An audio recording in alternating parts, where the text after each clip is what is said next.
Chances are you know about the blue screen of death. That thing that always found its way to interrupt your workflow or game and kept yourself just a tiny bit away from insanity. But there is another side of it that you might not know about. The creator of it and how it was made to serve a purpose. Microsoft was at the top of the world, with Bill Gates becoming the richest man ever because yet again he made the right decisions. People didn't like that, so they found ways to give Microsoft and their flag operating system, Windows 95, bad press. It crashes all the time was a common nitpick. Some even went so far as to call upon the word death. Internally, Microsoft are always joking about things, but Bill Gates had had enough with the media, as he had just gotten back from a live event for Windows 98 where a USB scanner crashed into a blue screen in front of thousands of watchers. So he called upon the creator of the blue screen, his right-hand man, Steve Ballmer, to do something about it. Steve Ballmer, the man he is, joked and said, "Maybe we should play Super Mario on the blue screen." Bill Gates nodded, and that was that. 35 years later, it actually turned out that Super Mario is playable on the blue screen of death. But because it is Microsoft, it is done in such a way that no other can reproduce this technique. As always, with so much money, there are yeah, this story is made up right here, folks. But what you see in the video is all truth. And considering the Microsoft blog post by Raymond Chen from 2014 being misinterpreted by countless of media outlets on the internet as a true fact that Steve Ballmer created the blue screen of death and basically blaming him for all the Windows crashes throughout history, I found it funny to continue that fake story. By the way, Ballmer only wrote the text for the original Control-Delete pop-up in Windows 3.1. There is a link to the original blog post in the description. So, how is Super Mario appearing on the blue screen of death on my computer right now than possible? And how can he run freely around and interact with the text even when this is clearly VGA text mode? And there is no support for graphics on a character-generated text display mode. Is this a thing only Microsoft can do? Consider someone really amazing like the YouTuber Biscuit telling his story how he made Super Mario run on the text mode and saying it is impossible to do graphics on the text mode. That is absolutely true what he claims. We near mortals can't do what Microsoft could because of the popularity of Windows, and only Windows get to do this cool stuff. Raise your hand if you know assembler and know a little how to program assembler, because we're going to program Super Mario fully interactable on the blue screen of death together in this video. All you need is the DDK, the driver development kit from Windows 3.1, which you can find somewhere online, or a few tools from it. Windows 98, 95, or maybe Millennium Edition, I don't really care about that one, with a ATI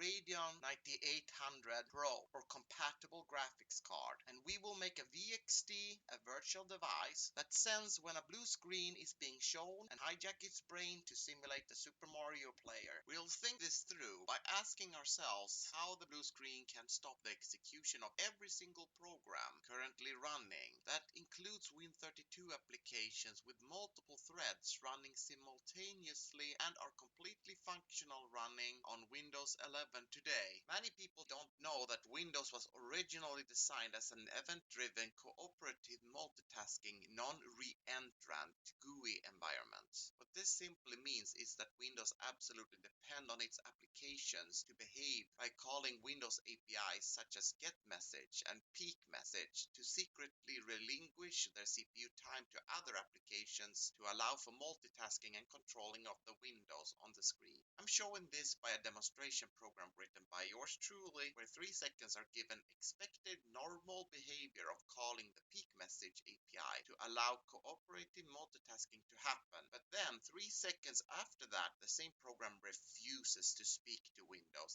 and sits in a tight loop instead. The result is that no one gets to use the CPU, and Windows freezes with whatever was displayed last as a frozen state as long as the application wants. Today, with Windows being a preemptive multitasking operating system, Win32 applications can't lock up the CPU since Windows will get back control every 20 milliseconds. But Windows 9X shows the true color of the old days because it is inherently non-reentrant. If 20 milliseconds has passed and any Win32 application has a thread ready to be run, if it as much as touch Windows, it gets stalled until the misbehaving Win16 program returns control to Windows. That is how Windows was designed from the start. Every design is perfect as long as it stays within the rules. But when the rules are broken, someone has to take responsibility. And that is the operating system running Windows. And that is Virtual Machine Manager. Virtual Machine Manager, or VMM for short, is a true operating system running Windows. To VMM, Windows is just another virtual machine competing for attention, with MS-DOS applications running in their own virtual machines. It's the preemptive multitasking we're all used to today, where Win32 applications and their threads are given time slices to run, and when their time is up, they don't get a say in the matter.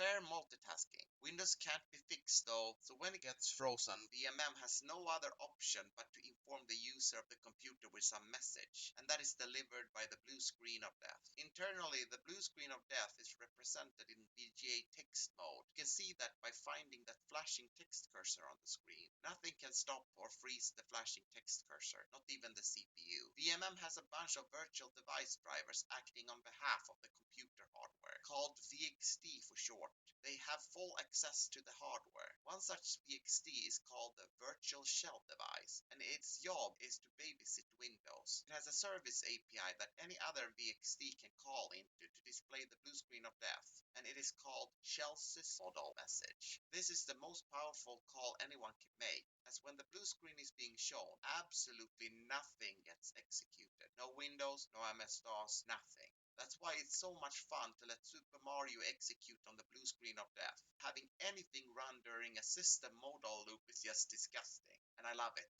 This is the truest form of misbehaving, doing a thing that is impossible and doing it with style. Many years ago, I found out through a rare bug in Windows where the mouse cursor didn't get hidden when the blue screen of death was shown. It was such a crazy moment, I went for my old film camera, but that footage is long lost. With today's technology, I decided to force the bug, and surely the mouse cursor was visible in text mode. It turned out to be a feature of a Super VGA. For a graphics card like the ATI Radeon 9800 Pro, the mouse cursor is mixed in at the DAC stage. The reason Windows has access to SVGA is because the graphics hardware manufacturers themselves program the video drivers for Windows, and such technology is considered a trade secret. Now let's go through the source code, and I'll explain what each chunk of assembler code does. Beginning with assembler directive, every VXD must inform the assembler that the code is 8386 protected mode code.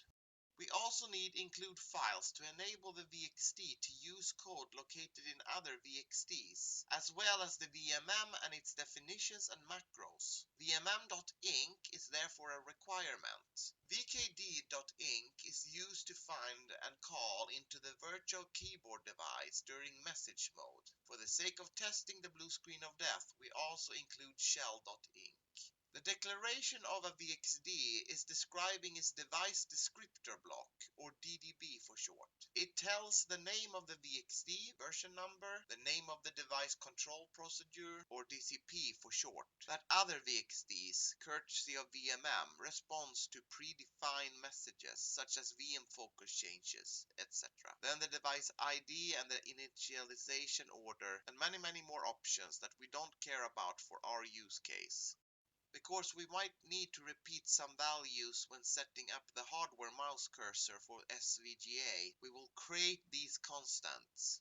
The cur off is the byte offset from the start of the frame buffer where we want the hardware cursor graphics to be stored, and this offset is located just below the 80 by 25 character text mode and attribute memory of the current frame buffer state. The cursor size is 32 by 32 pixels, which means we are scaling the 16 by 16 small Mario sprite up by a factor of 2 for visibility, and the physics of the player needs to reflect this scale as well.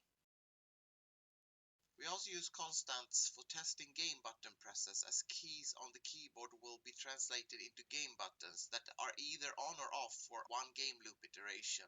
Bit flags like these allow us to use multiple buttons at the same time. The XD are powerful exe files with an LE format, linear executable. It has a segment definition VXD real in it that assembles all code to be 16-bit and all 32-bit code that will use the extended machine code format that takes up more space. And then a segment definition VXD I code and VXD code that does the opposite and allows the 32-bit code to use the smaller machine code instead. instead. The I-code and I-data segments will be discarded after the VXD has initialized to save main memory space. These are 32-bit global pointers to linear addresses. Thanks to the virtual addresses provided by the paging system of VMM, they actually point to the real graphics memory hardware. Then we have the global flag for when our test blue screen of death is being allowed to be shown. So the hotkey can't generate blue screens over and over until the stack overflows and crashes the system.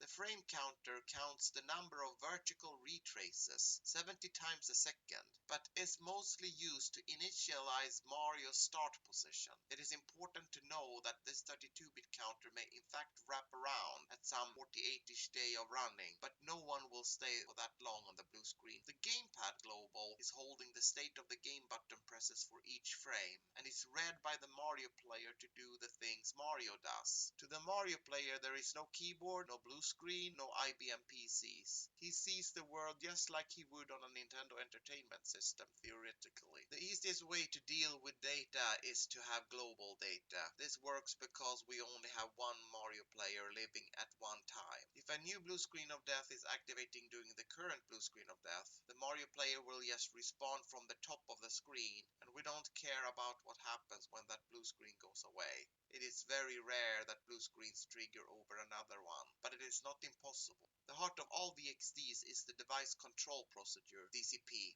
It is the dispatch point for most of the VMM interactions with the VXDs, such as initializing the system, creating virtual machines, threads, and so on. A VXD can broadcast a message to all other VXDs through the System Control API. Who gets to send messages and who gets to respond to them is a topic for another time, but we only respond to messages related to the initialization of the system, and when the system goes into message mode, the global blue screen of death state. During system critical init, we take the opportunity to patch the loaded VXDs to execute our code instead. VMM allows this with the Hook Device Service API. Because the blue screen of death runs in a tight loop checking for keys, we can use that very check to run our Mario code without the blue screen of death's knowledge. Interrupts are disabled during this call, so it's a good practice to only do quick work and delay the longer initialization for the device init message. We'll use the returned original address in device init, as you will see. For the device init, the first thing we will do is to patch the virtual keyboard device to do our bidding. The returned address to the service we hooked actually is a location that VMM decided when it loaded the virtual keyboard device. And now when we know where that is, we can search each byte relative from this address until we will find a match for code we need to patch. There are no red flags here, as patching code at this privilege level is what VMM does every time you call a VXD API anyways, and we are allowed to do anything that VMM can do within reason. Normally, the virtual keyboard device downloads keyboard scan codes at regular intervals and stores them in a buffer for the virtual machine in focus, and with the scan code come information about if a key was down or up, or a repeat of a key. When a blue screen happens, the virtual keyboard device switches to a different buffer and ignores key up and repeat. That is bad for us, since we need key up to allow for Mario to stop walking when the key is no longer being held down. That is what we are patching. It's a conditional jump that we will knock out, and the up case will be stored in the special buffer for the blue screen. We set the search range in case we can't find the code to patch. We won't search forever. At the same time, we expect to find the code to patch, since the VKD didn't change this behavior since Windows 3.x. This is quick and fast. We use the rep cmpsb instruction to let the CPU do the string compare for each start address. We keep moving the start address until we find the match. When we have the match, we just overwrite the code with nops, which is the machine code 90 hex. Also note that we don't set the direction flag for the rep instruction because VMM has set it for us. Because we are in protected mode, we can access physical memory outside of the 8086 CPU's address space, but VMM is using the demand paging feature of the 386 CPU, so all linear addresses are not mapping to physical addresses, and we need to ask for a linear address to act as a window into the physical address we actually need to read and write from. Once we have access to the memory for the graphics card, we can write into its internal memory map registers. Don't expect to be able to port this at any other graphics card but an ATI Radeon 9800 Pro series. Even if other SVGA cards have the same functionality, it does take a very long time to step through Windows code, eventually find the tricks they are using, and they like to hide these tricks with all kinds of indirect and obscure techniques. It would also be great to be able to test the blue screen of death, and the virtual keyboard device allows us to install hotkeys to be used, which are the same technique used by the reboot virtual device to recognize the Control-Alt-Delete keyboard sequence. We will make our own blue screen of death with custom title and text to test Mario's collision detection against. Once the key combination of the registered hotkey is activated, a callback event is placed in the queue for VMM to call when it is outside of the hardware interrupt. Once in our callback, we'll get the handle of the current virtual machine, which is expected by the blue screen. Then turn on the blue screen global flag and call the blue screen if that flag was previously 0.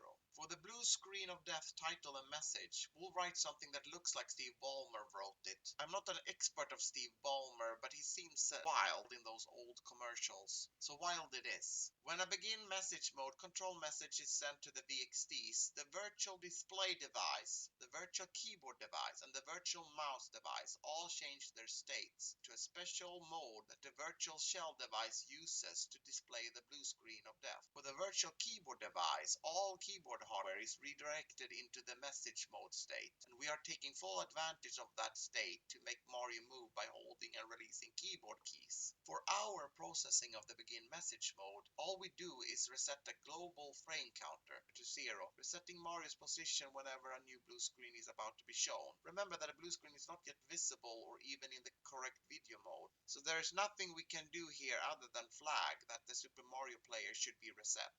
While the begin message mode was simple, the end message mode is more tricky, as we need to clear the game controls so Mario won't try to jump or walk if a new blue screen of death appears, and also to hide Mario and reset the state of the SVGA so the correct mouse cursor graphics can be used by Windows. Windows 98 doesn't support 32-bit alpha mouse cursor graphics like Windows 2000 and XP does, so we have to restore the mouse cursor state so the mouse cursor gets displayed properly while using Windows 9X cursor graphics. To no surprise, our game loop is the hooked service API from the virtual keyboard device. We have conveniently converted a simple return key to blue screen function into a play Super Mario at 70 Hz, but also return key to blue screen function. The first thing we do is check for a frame counter of 0. If it is, then this is the first frame, so reset Mario's position and state. Let him fall down from the top of the screen. The SVGA hardware cursor needs to be turned on, and the format needs to allow for RGBA pixels, which Windows 90X never supported. After this reset is the code that runs every frame, but here we do have the CRT thing to think about. A CRT monitor is slow at switching video mode, about 1.5 seconds, and we don't want Mario to fall down before we can see the screen again. So we will subtract the number of frames to wait until we apply Mario's physics. Then we do the bulk of Super Mario's physics. These are my own interpretations of how the Super Mario player work, divided into subroutines for easier managing and testing of states. For each frame, we check if Mario should jump, if the jump button is pressed, and if he is previously on ground. Mario moves horizontally in a very advanced way, so most of the physics will go in that subroutine. Vertical movement is again a very dynamic function for Mario as his gravity changes depending on situations. Then the last subroutine is the collision against ground or text characters on the blue screen. And to no surprise, collision is the hardest part of any 2D game code. I am absolutely optimizing the functionality of Mario to max, with almost no cycles wasted, with all needed physics responses in one single subroutine with minimal code as well. This is what you learn from programming 8-bit CPUs and then get to do 32-bit code with almost endless of cycles available. You just know how to make things very tight and neatly without much effort.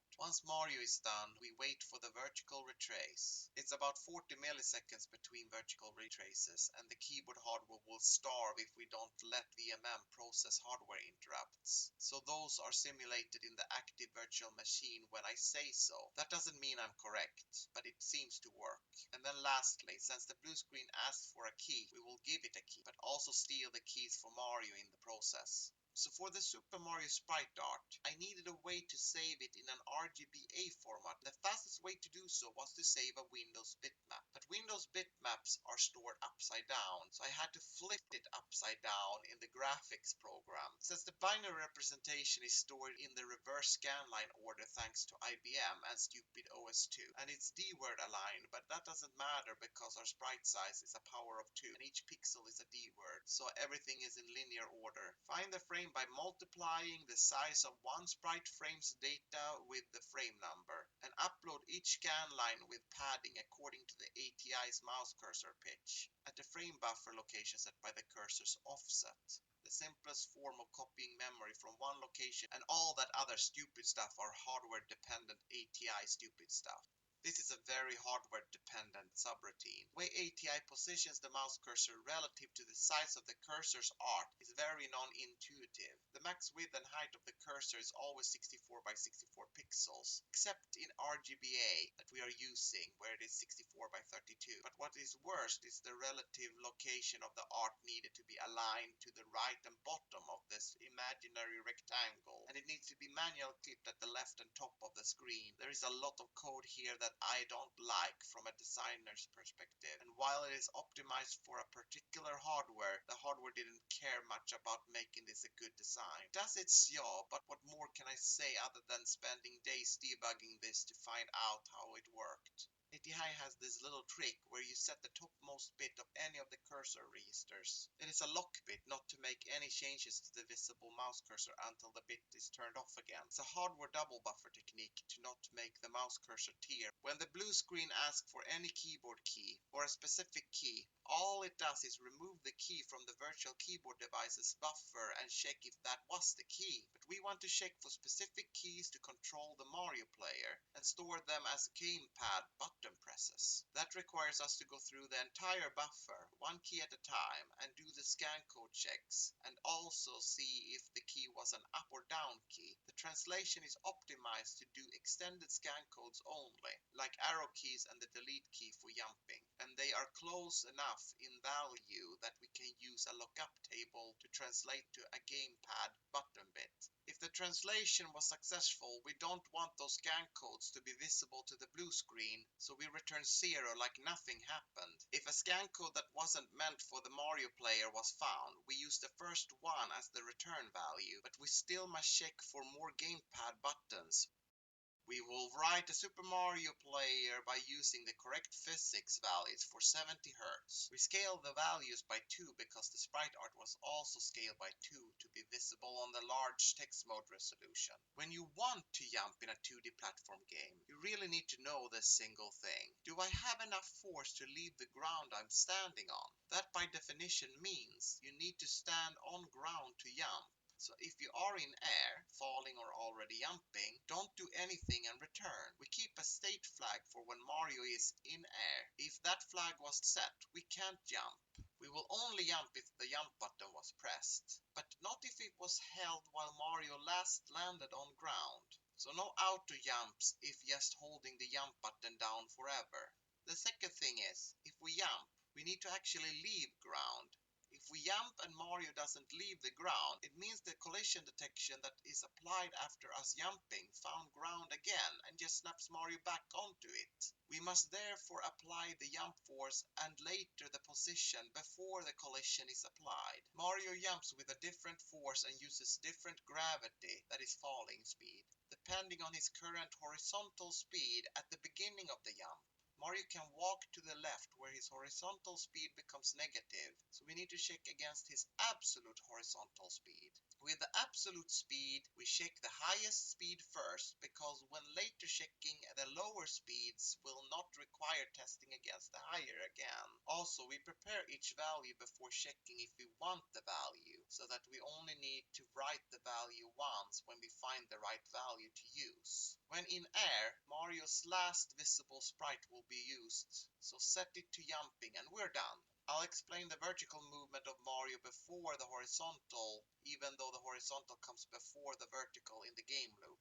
Vertical movement for Mario means falling or jumping, so if Mario is on ground, this whole subroutine exits without doing anything. The current horizontal speed dictates how much gravity to apply to the vertical speed. Again, we make the horizontal speed absolute and check the highest one first to save on CPU cycles. Two values are prepared for each speed setting: the holding the jump button gravity and the fall gravity. The value to be used is then swapped in place once the jump button is checked and the vertical speed is negative, meaning the jump arc is still in the upwards direction. Then the speed is applied to position. Both the speed and position are stored as integer and 12-bit fraction fixed point values. Mario has a fall cap.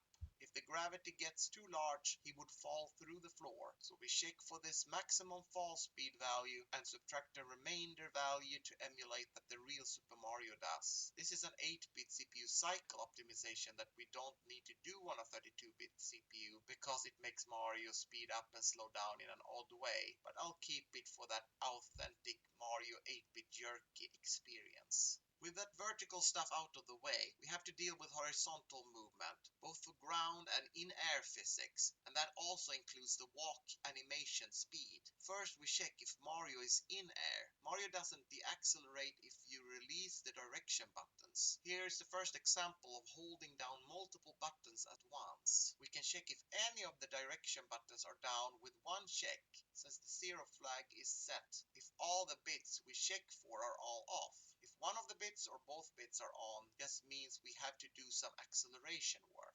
Mario's physics are specially adjusted to backwards jumping. Once Mario is in air, he can't change the facing direction. If you start holding the opposite direction, he will gain more acceleration in that backwards direction. You can think of it as Mario wants to jump around a question mark block to get on top of it. And by doing that swooping motion in air, Mario needs to cancel his forward movement at the same time as accelerating in the new direction, so he should have more acceleration to do both at the same time. Here comes my optimization, so pay attention. If any of the direction buttons are held, we get the absolute horizontal speed for high speed jumping, which isn't really our thing since Mario can only walk on our blue screen and not run. I don't have a button for it, and it would end up with more code.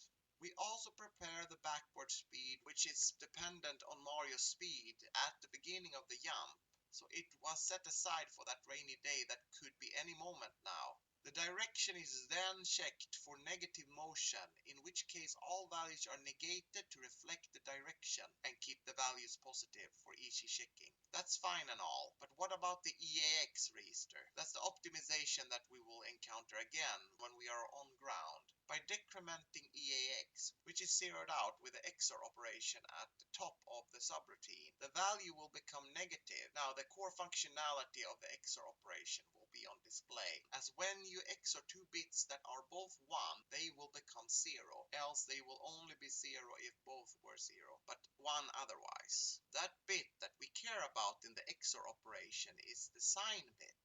That means if the direction of Mario is not currently known, his horizontal speed sign will decide his direction, and we need to know if he is in the opposite direction from his facing direction, which doesn't change when in air. So the result of the direction sign XOR the speed sign is a signed value. Mario switched forward direction to backwards direction, and his special backward speed will be used instead of his horizontal acceleration. You can use exclusive OR in many ways. We compare two states that are not really equivalent for a measurement by thinking like a CPU's most fundamental operation, and that keeps us from adding more code and state variables like Mario's last direction, Mario's last speed, Mario's birthplace, etc. Note that the backward speed was set at the initial jump. Apply the speed and then go to the shared code path we will get to in a bit.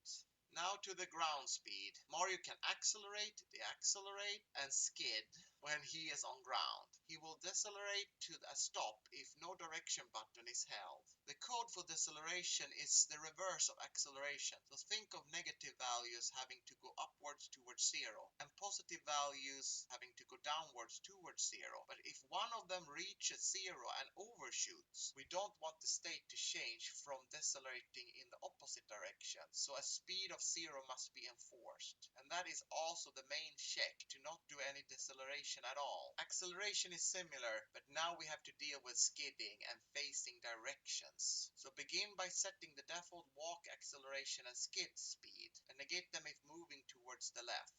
We also decrement EAX in such case, so we can do that XOR optimization test, this time for skidding instead of moving backwards in air. A quick note about Mario states. I have 32 unique flags for Mario states, and that is a lot of states for such little functionality. So some of the state flags are used for odd things. Bit 0 is the first bit, and it tells if Mario is in air if it is turned on. A 0 means he's on ground. Bit 1 tells if Mario is skidding, which is used to override the animation, which is important because the skidding animation ends before Mario has stopped skidding. So we need a way to tell that. But the last bit, the sign bit, bit 31, is the direction bit, because then we can just extract the sign bit of the direction we store in EAX and slap it onto the same bit in the state. And now Mario knows what direction to draw himself in. Look at that skidding code. It is so simple and light, yet it is a nightmare to make code for Mario skidding in a language like C++. It is a nightmare to read the original Mario code as well, to even understand what skidding means. So I am proud to have done a clean room rewrite of Mario. Do I need to write it this good though? No. Not for a 32-bit monster of a CPU, but I'm writing a Sonic game for an 8-bit computer on this YouTube channel in the same assembler language as the original Super Mario, so I better not slack off. Now when we have the speed from either in air or ground acceleration, skidding or deceleration, let's apply it to the horizontal position. The speed is capped at the max speed before it is added to the position. Again, 12-bit fraction fixed point addition. A negative speed will just subtract to the position, and we don't need to care about subpixels. We got all that for free. At this point, Mario is placed according to his speed, but his animation must reflect his horizontal speed, unless Mario is in air or in his skidding state. His absolute horizontal speed can be scaled down to a value used for swapping animation frames. There are 3 frames of walking animation, horrible number for an 8-bit CPU without division support to keep track of. The lazy approach would be to use the 32-bit CPU I did the instruction and take the remainder as the animation frame. But what is the fun with that? When we do an AND by 3, that does a mod 4, which will loop 4 frames of animation. We check for the looped frame counter to be 0, and if it is, we just skip it. When I say just, it is implied this is an easy approach, but no, we still need to remember Mario's actual previous frame to do this. So another global variable is used. If we had mod 3 available, we wouldn't need to depend on previous states. Ever wanted to learn collision detection in video games? Look no further. I will show you collision detection between a Mario sprite and text characters on a text mode display. 2 things that we must know before starting: Mario's position in screen space, and the layout of the text characters in video memory. ATI's frame buffer stores text and attribute bytes every 8 byte in a sequential order, starting from offset 0. All other bytes are unknown. If we access VGA from B8000 hex in the physical memory space, the text mode is stored in the normal VGA way, like everyone already knows about. But because we are in protected mode and I already have the frame buffer paged in for the mouse cursor graphics replacement, mapping in yet another page for VGA is just a waste of resources. Our approach is this: get Mario's head hotspot, a pixel within a text character of height 16 pixels and 8 pixels wide. Because mouse cursor coordinates can't see the 9th pixel, thank God for that. No more modular hacks like the walking animation. And that relative position inside the text character can apply to his adjacent body and feet as well, which saves us a lot of CPU cycles. We don't need like 5 hotspots to check for different collision detection and responses, and instead just check for text characters around Mario, and if there is not a white space, there is a collision. When collision has been found, ground, a bit is set for the direction of the collision so we can do multiple collision responses in priority order with unique rules. Finding the offset of the text character at Mario's head is a matter of dividing his vertical head position by 16 and multiplying that with a pitch of one screen worth of horizontal text, and then add Mario's horizontal position divided by 8, scale that up to the unit of the text character's position in the frame buffer, which was 8 bytes, check it relative to the frame buffer start, and we have the location where to check for a white space. We have Mario's head, so in order to check for his feet, we just add text columns and rows as a pre-calculated offset relative from his head, and make sure we clip. Yeah, clipping any frame buffer offset that is outside the visible text mode screen is done with an unsigned check. I go into detail why they are so fast and so smart to use in my video about wrapping for my 8-bit Sonic game. Check it out to learn more. For each collision check, we assign a bit for collision direction response, and when we have tested them all, we start the priority collision check. Since all collisions have been detected all at once, applying collision responses from results of previous collision responses will blow up Mario. We must only apply one collision response per axis, and we do this using priority rules. What are those rules? They are handcrafted by me from spending many hours of testing. These rules aren't perfect, but they will do the job for the blue screen map arrangement.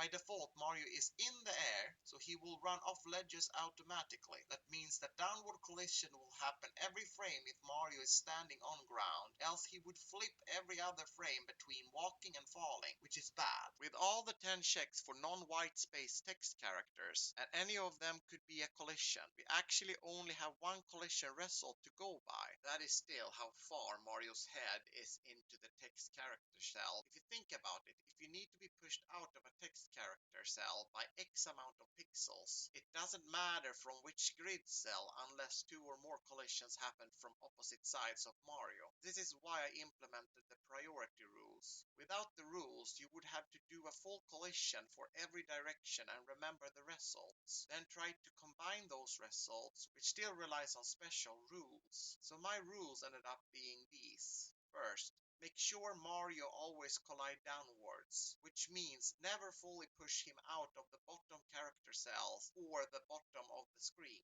Second, upwards collisions must turn off any adjacent collisions. Why? Because upwards will not always collide each frame, as Mario will be pushed 1 pixel outside the grid cells. If he is stuck in the ceiling, he won't be stuck inside walls as well, so he can walk out of the text cells. But most of the cases, when Mario hits the ceiling while jumping, those text characters might be low enough to be detected as walls, and that is not good.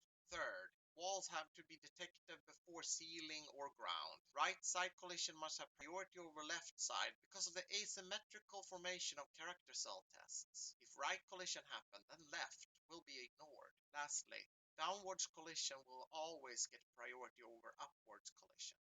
While the source code in this video got formatted wrong and some characters got lost, I encourage you to download the zip file in the description for the complete source code and tools. The condition for downloading is that you give me credit by giving a link to this video if you use it publicly.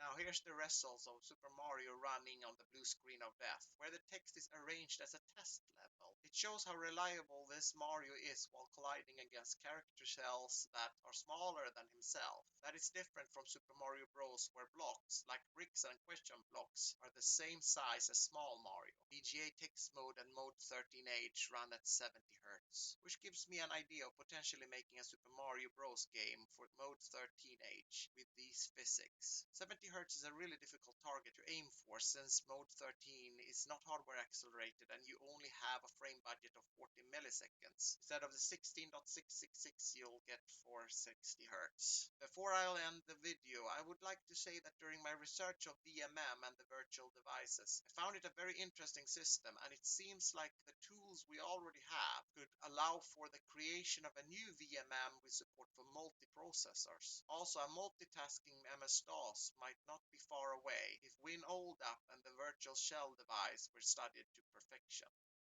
Until next time.